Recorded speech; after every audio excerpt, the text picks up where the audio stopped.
What do you think about the prevalence of autism, the rising number of prevalence, and what are your thoughts on what this world is going to be like with so many individuals on the autism spectrum? I think a lot of the increase is just increased detection on the milder spectrum, but I think there is some severe autism that's increased. Older parents having children would be one factor.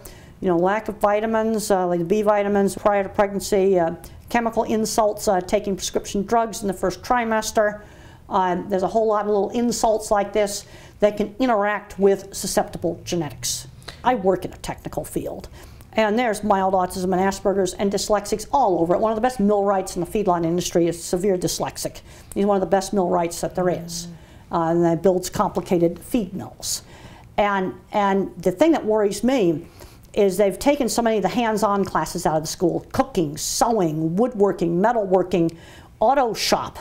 There's a lot of kids that are kind of different. They make great mechanics, and we have a shortage of mechanics right now. We have a shortage of engineers.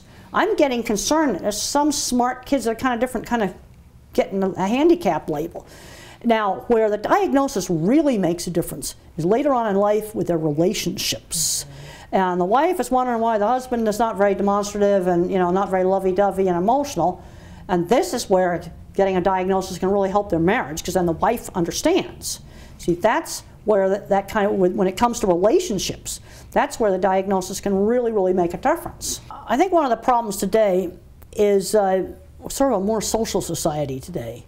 You know, the kid that was a little bit not too social before, he'd be out there in the auto mechanic shop getting along great with the shop teacher, and they got rid of that kind of stuff. You see, I'm in a weird situation where I walk back and forth between the autism world and the sort of metalworking and cattle working kind of world. And oh, there's farmers that I know that are on the spectrum, and they're doing great in farming. So maybe it's not that these kids actually do have a diagnosis then, but maybe the prevalence was there before? Well, I think on the mild end, I think the prevalence is probably there.